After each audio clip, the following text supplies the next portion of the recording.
wanted a hamster for a little while now, and after countless no's from my parents, they finally said yes. But you have to get them with your own money.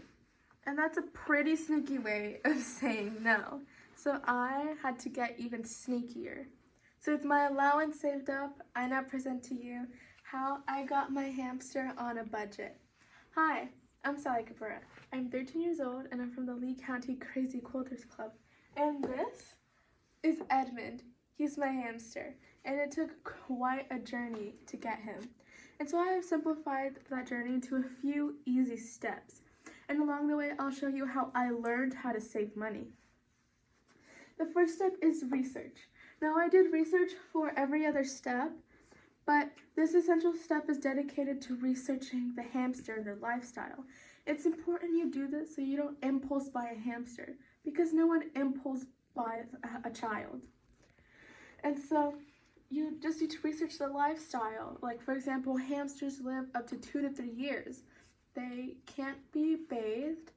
There are many types of breeds of hamsters, and they're also crepuscular, which means that they're mostly awake during twilight, though some hamsters can tend to be more nocturnal. Edmund here is crepuscular, which means that he's up at about 1 in the morning running on his wheel, which is just a sacrifice I had to make. So once I decided that I could properly care for a hamster, the next step is enclosure. Now, hamsters need about 450 square inches of space, and with hamsters, bigger is always better. Now, knowing this, there are about 3 options of cages you can buy. There's the standard cage that you can find at most any store.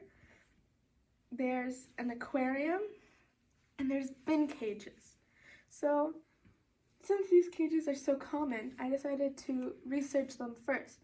It turns out that the cheap cages that we see everywhere aren't actually good for hamsters, and some can be inappropriate sizes, or the bar spacing can be too wide. Now, this cage here is a little too small, and it's $40, which is pretty expensive for an inappropriate cage. So the next option is an aquarium. Now, these are more commonly used in the hamster community, but they're also way more expensive, going up into the 100s. And so that was quickly eliminated from my search. And so, desperate and hopeless, I was scouring the internet for anything I could put my hamster in when I came across the wonderful thing known as bin cages. Now, for bin cages, they require a little more effort than just going to the store and buying them. You actually are going to need an appropriate sized bin and some wire mesh. So what you're going to need to do is you're going to need to cut an opening in the lid and then secure the wire mesh. And I actually found this bin in my garage, and the wire mesh is only $5. So this total cage cost me $5. And here's a picture of me cutting the lid. You actually need a Dremel for this, but I didn't have one, so I just used a pocket knife. And here's me securing the wire mesh, and there is the final product, and here it is now. Okay, and so once I had my enclosure, the next step is supplies. A few essential supplies that a hamster needs is food, wheels, water bottles, and hides. Now, as you can see, there's a lot of stuff here, and this can grow to be quite expensive. Luckily, I had rewards cards with Petco, and they often have a lot of deals on their items. So most of the stuff here you see was discounted. And it was even cheaper than buying everything at my local super center, and it is way better quality. And so here I am calculating the different prices and figuring out what the best price is. And so the next step is grooming. Like I said, there are many different types of hamsters. And a type of hamster, they are dwarf hamsters. They need bath dust or play sand. But Edmund here is actually a long-haired Syrian. I don't know if you can see the fluff there, but they actually need to be groomed daily. And there are actual special brushes for your hamsters, but they're quite expensive, especially for being so small. So what a lot of hamster owners use is a toothbrush and a comb. So I use this dog toothbrush, which I found unopened in my dog's closet. And so it works really great because there's actually big bristles and tiny bristles for getting like behind the ears. And then I also use this flea comb that I permanently borrowed from my dogs, although I'm sure they don't mind. And this is perfect for getting the tangles out. So the total cost for grooming is actually $0, which is really good. And so once you have all the supplies you need for a hamster, it is time to acquire the hamster themselves. Now there are 4 places to get a hamster. There is a pet store, a breeder, a rescue, or from someone that is rehoming their hamster. Now, pet stores actually have questionable conditions for their hamsters, and so a lot of hamster owners tend to boycott pet stores because if you buy a hamster from a pet store, you're sending another hamster to the same fate. And so I didn't want to get a hamster from the pet store. The next option is a breeder. Now, some breeders have questionable conditions as well, and they're also expensive, so I didn't get them from a breeder. So actually the first place that I started looking for a hamster was a shelter, but in all my local shelters, I couldn't find any hamsters. They only had rats and mice. And so I actually saw that a lot of hamster owners were getting their hamsters from people that were rehoming their hamsters. I actually got Edmund on Craigslist because I found this person that was rehoming their hamsters because Edmund and his siblings were the product of an accidental breeding. And so they were giving away their hamsters for free. So I talked to the person and then I went to their house. Don't worry, this is before the coronavirus. And when I went, I took my pocket knife and my mom and I met up with the person and I brought Edmund home. Now, people that are rehoming their hamsters aren't going to provide you a little cardboard box like they do at pet stores, so you will need to buy your own travel carrier. And do be careful when meeting up with strangers on the internet because you never know what could happen. And so I did have the proper precautions.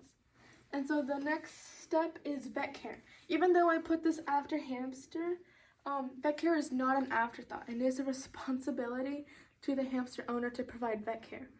Saying this, I am actually unable to provide Edmund with vet care because I got him right before all the businesses closed, and this included my local pet store. And hamsters are actually exotic animals, which means that I can't bring them to the same vet as I would my dogs. So finding an exotic vet is hard enough, which means that I would probably have to go out of town to find one. And given the circumstance, going out of town isn't exactly the safest thing for my health, and more important, Edmund's. And so, as soon as this pandemic is over, I am scheduling Edmund an appointment with the vet. But another thing to note is that I do checkups on Edmund, but that is not enough. And so the next step is DIY. Now DIY is a really, really great way to save money. As you can see, I saved a ton of money on this DIY cage, but there are a lot of other things you can DIY too. A couple things I made myself is wheels. Now wheels that are advertised as silent can become really expensive. As you can see, this wheel is pretty silent, and that's because I actually put embroidery thread on the back to stop it from rattling, which is way easier to sleep to. And then the next thing is this water bottle. Water bottles can be about $7 to $10 at pet stores, but I found this nozzle for only $3, and it was a really great excuse to buy myself a Coke because once I can have my Coke and then Edmund can have his water bottle, and it works great. And here's a picture of Edmund drinking from his water bottle. And another thing, so food dishes are fairly cheap at pet stores, being about $1, but I actually just got this for free because I permanently borrowed this cup from my mom's kitchen, and it works great. Sorry, Mom. And another thing I DIY is tubes and tunnels. These can be about $5 at a pet store, but this is just a paper towel. This is a toilet paper roll, and it works really great. I have this paper towel roll as well, and he likes to run through them and hide in them, and here's a picture of him going through his toilet paper roll. The next thing I made is these bridges and ladders. Now I made this using just popsicle sticks and twine, and it's really fun to get creative with these kind of things. And I have this ladder leading up to this little platform I made out of toilet paper rolls and this piece of cardboard. And on top I have a hide that I made, and a hide that Edmund took apart a bit. But I saw this at a pet store for about $5, and I said to myself, I can make that. And so I did, using my experiences from the Crazy Quilters Club. So I made him this fabric cube, and he likes to hide in it. And here's a picture of when I first made it of Edmund hiding in it. I was really proud of myself for making that. Another thing I kind of DIY'd is treats. So he actually has these seed treats, but I like to give him fruits and veggies. Here's a piece of parsley. A thing we have in common is we love zucchini. And things you can DIY is chews and nesting. So he actually likes to chew on this cardboard, but he actually uses it for his burrows. And while nesting can be quite expensive, he likes to nest with this. This is just a piece of tissue, and so it's really cheap, and he loves to use it. So once you have DIY a bunch of stuff, cleaning's important. One thing you really need to clean is the wheel, because they love to defecate in their wheels, and it's important to clean it so that they're not just running in their own poo. And so that's basically all the steps I did for getting Edmund. So I used my personal experience and YouTube channels and the internet to help me. Thank you.